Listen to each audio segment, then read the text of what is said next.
네, 오늘 본문은 12년 동안 혈루증으로 고통하던 여인이 믿음으로 예수님의 옷자락을 만지고 병에서 고침을 받는 이야기입니다.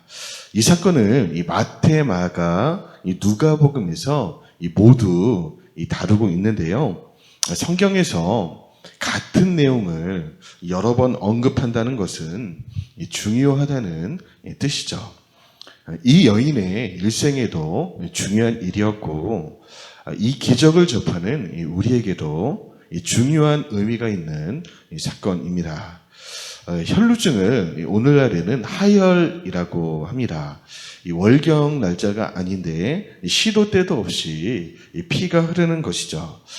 요즘이야 하혈을 해도 본인만 힘들면 그만인데 이 당시에는 매우 심각한 질병이었습니다. 이 레위기에서는요, 이 하혈하는 여인들을 불경하기 때문에 가까이 하지 말라, 이렇게 되어 있습니다. 이 여인도 이 병이 생긴 이후로는요, 격리되어서 늘 살아왔겠죠. 그러던 중에 이 여인의 귀에 예수님이 자기 동네에 오신다는 이 소문이 들린 것입니다. 문제는 예수님을 기다리는 병자들이 이 여인 외에도 너무 많으니까 예수님을 대면하여 볼 수는 없겠다. 그래서 어떻게든 옷자락이라도 만져보자 시도한 것이죠.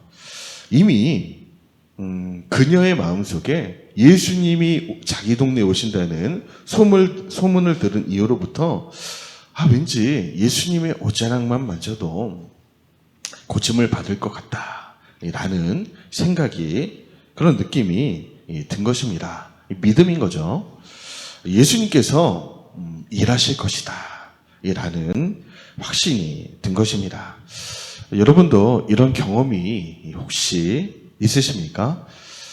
모든 것이 불가능한 상황 같고 이 대책이 없어 보이는데 이상하게 이 주님이 주시는 이 확신으로 충만한 것입니다.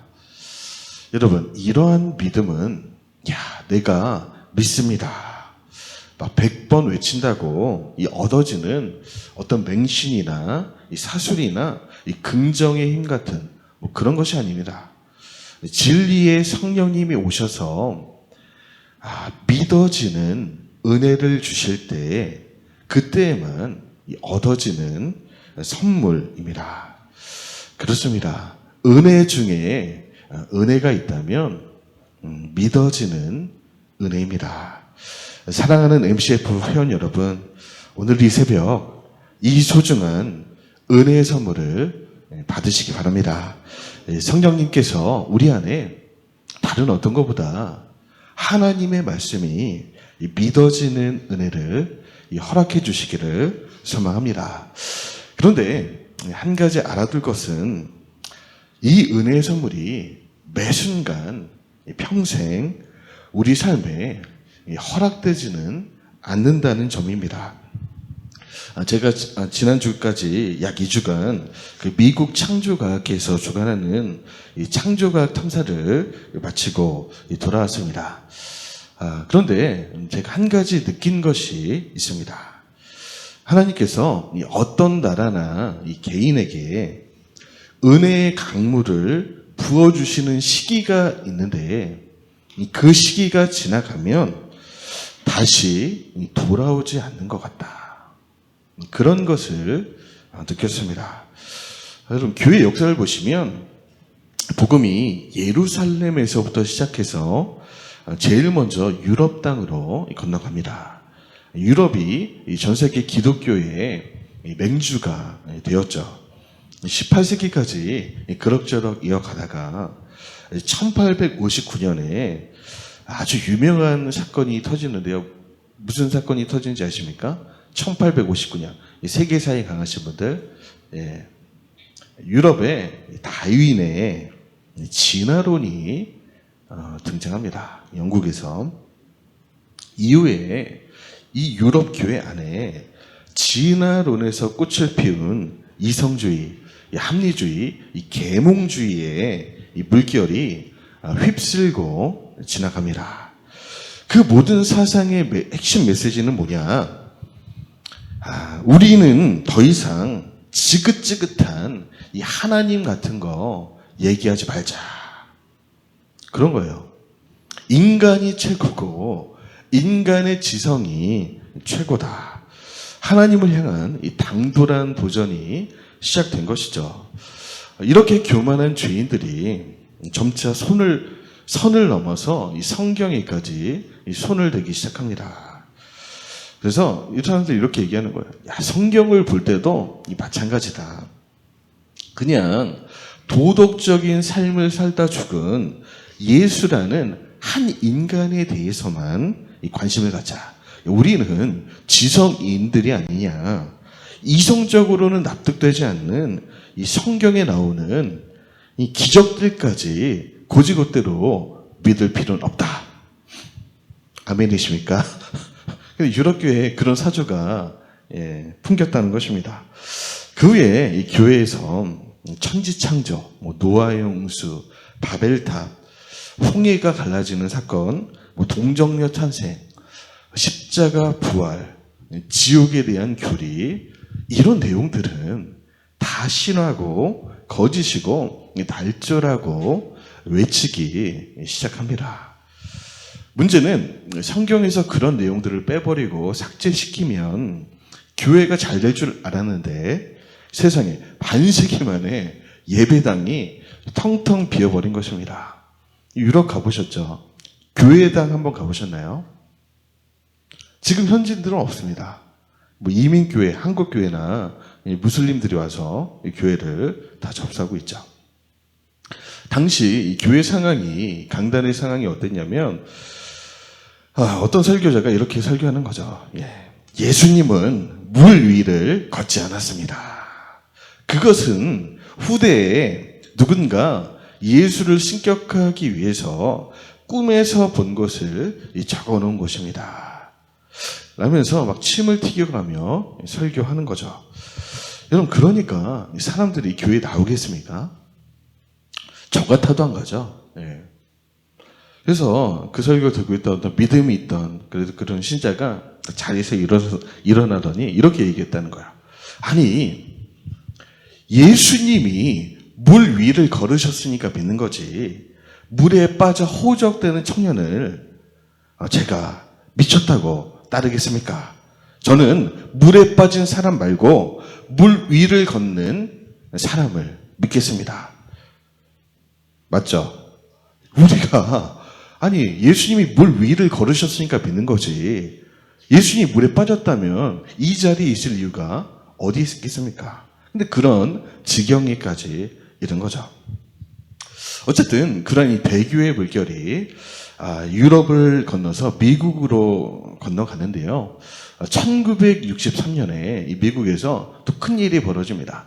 세계사에 강하신 분들, 1963년 미국에 무슨 일이 있었죠? 이 케네디 대통령이 공교육 교과서에 진화론을 삽입시키기 시작한 것입니다. 미국에서는 상상도 못한 일이었어요. 근데 공교육 교과서에 이 진화론이 들어간 거죠. 미국이 그간 믿어왔던 하나님의 창조는 거짓이고 진화가 사실이라고 배우기 시작한 것입니다. 그때부터 서서히 공립학교에서 성경을 가르치거나 기도하는 것이 금지됩니다. 지금 아예 못하죠. 그래서 지금 미국이 어떻게 됐냐. 어떤 주에서는 이 공공 화장실에 남녀 구분이 사라졌습니다. 최근에 미국 가보신 분 느끼셨죠? 남녀 화장실에 구분이 없어졌어요. 그리고 이 본인의 성을 이 본인이 결정을 합니다. 나의 생식기 여부와 관계없이 그냥 남자하고 싶으면 남자하고 여자하고 싶으면 여자입니다. 그러니까 내가 결정을 하는 거예요.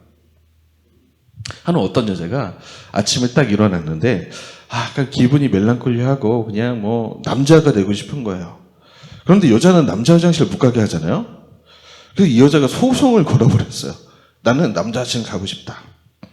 난 남자이다. 그래서 어떻게 되냐? 승소해서 이겼어. 그래서 지금 이렇게 된 겁니다. 이 모든 타락의 시작이 1963년 진화론이 이 교과서의 사실처럼 사실되기 시작한 후부터입니다.